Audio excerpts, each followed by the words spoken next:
Hello, English 231 class. It's Dr. Mills here for our lecture for week 2. This week, the lecture title is called Calvinism and Puritan Voices in Early American Literature, Authority, Reflection, and Resistance.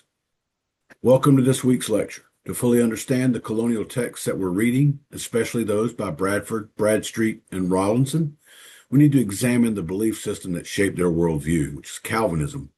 Calvinism is, of course, the foundation for Puritan theology. First, what is Calvinism?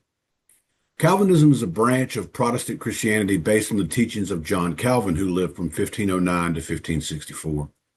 He was a French reformer during the Protestant Reformation.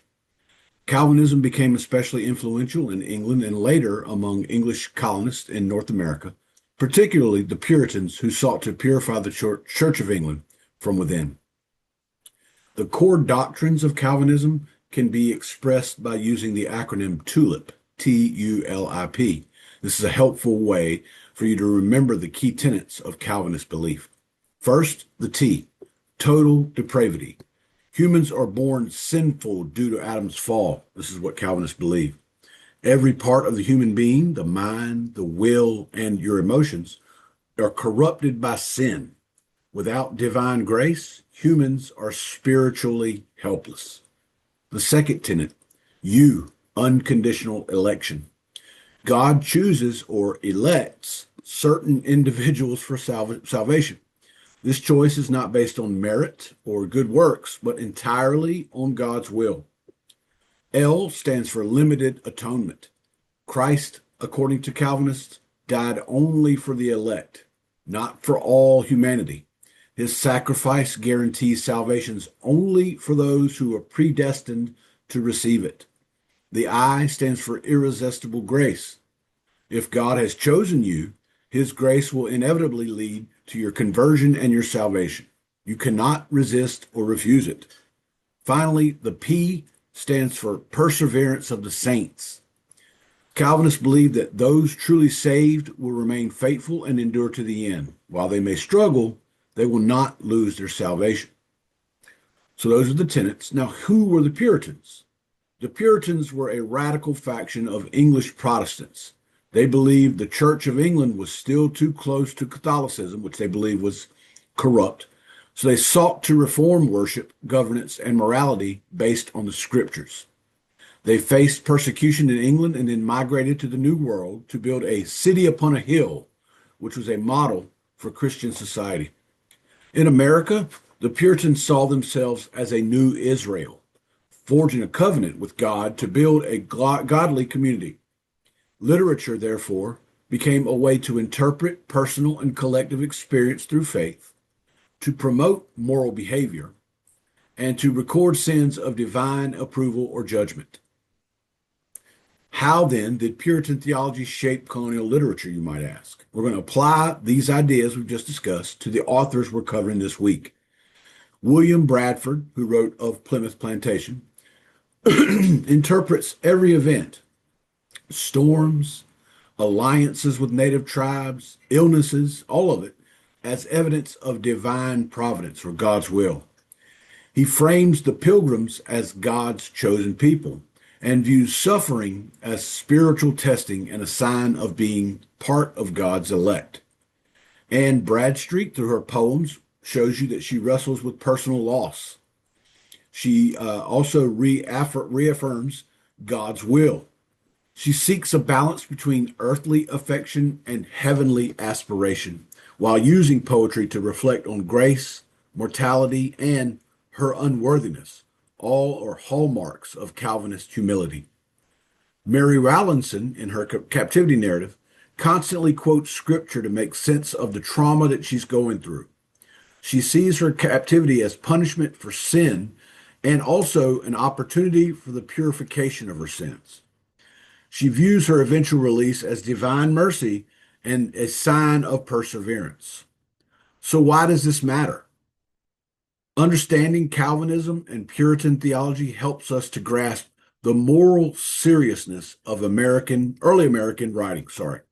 Also, it helps us understand the tension between personal emotion and spiritual obedience. We also help to understand the way literature served as testimony, not entertainment. These authors weren't just telling stories or giving poems, they were making spiritual sense of the lives they lived. They were seeking signs of salvation and also constructing a moral vision of America's founding. Our closing thoughts for this part are: we shall be as a city upon a hill. The eyes of all people are upon us. This was from John Winthrop in 1630. To the Puritans, America wasn't just a place, it was a mission. And the literature that they wrote was just one way to measure whether that mission was succeeding or failing. So now, for part two of this lecture, I'm going to talk about the Puritan voices in early American literature. We're calling this authority, reflection, and resistance. This week's readings focus on three powerful figures from 17th century colonial America, whose works reflect the inner lives, the public roles, and the spiritual concerns of the Puritan worldview. As we examine selections from William Bradford and Bradstreet and Mary Rowlandson, consider how faith, gender, authorship, and survival intersect to help shape early American identity. First, William Bradford of Plymouth Plantation. The historical background for this: it was written between 1630 and 1651. This was Bradford's chronicle that documents the journey of the Pilgrims from England to the New World. Also, it talks about their trials aboard the Mayflower and the challenges of establishing Plymouth Colony. The key themes in this piece that you'll look for are providence. Bradford sees God's hand in every success and failure of the project, often framing events as divine judgment or mercy. There was communal purpose. The colonists viewed themselves as a chosen people seeking to create this city upon a hill. There's also some encounters with Native Americans documented. Bradford's depictions are complex, sometimes as adversarial, sometimes diplomatic, but always filtered through a spiritual lens. While you're reading, ask yourself this: how does Bradford use storytelling to create a sacred history for the Puritans? And how does he define success and failure? Next up, Anne Bradstreet with selected poems.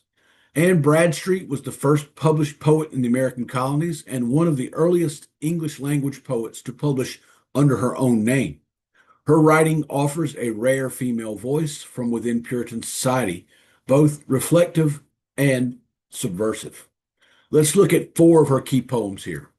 First, the prologue is a witty defense of women writers.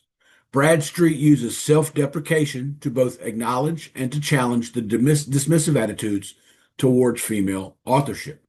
The key idea here is that she simultaneously conforms and critiques Puritan norms about gender and intellect.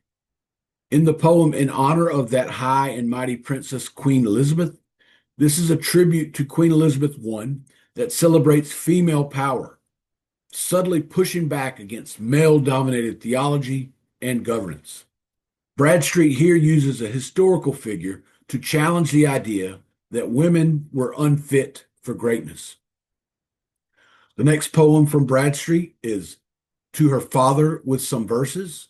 This is a deeply personal expression of gratitude and familial devotion, showcasing her poetic control and moral depth. In this poem, she positions herself as dutiful, but also shows her capability as a public moral voice.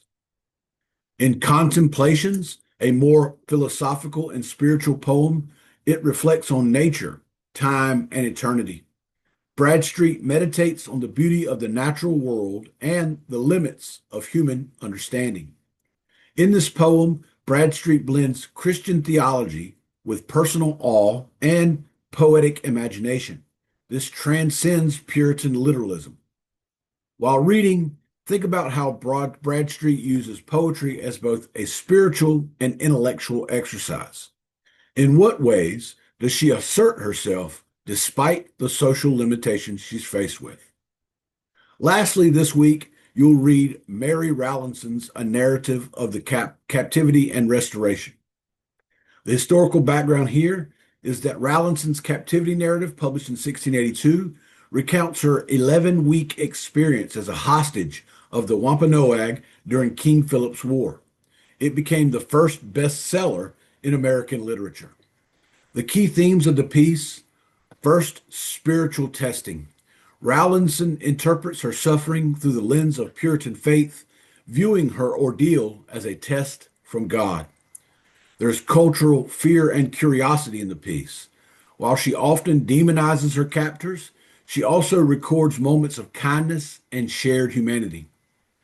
Female agency and authority are prevalent in the piece. Despite her marginal position, Rawlinson gains moral and literary authority through her endurance and her biblical literacy. Captive narrative as a genre. This story helped define a distinctly American genre that would influence frontier fiction, missionary tales, and later, nationalist mythologies. While reading, keep these questions in mind. In what ways does Rawlinson use her personal trauma to affirm Puritan ideology? Are there moments where her faith and experience are in tension? In conclusion, when you're thinking about these Puritan voices, think about enduring questions. Bradford, Bradstreet, and Rawlinson show us the many dimensions of Puritan life: its stern convictions, its rich inner life, and the persistent tensions that were there. Together, their works raise important questions. How do we narrate suffering? Who gets to speak, and in what voice? How do gender, religion, and power shape American identity from the start? These authors wrote in different genres: history, poetry, and autobiography, but each wrestled with the limits of language, authority, and the human experience under God.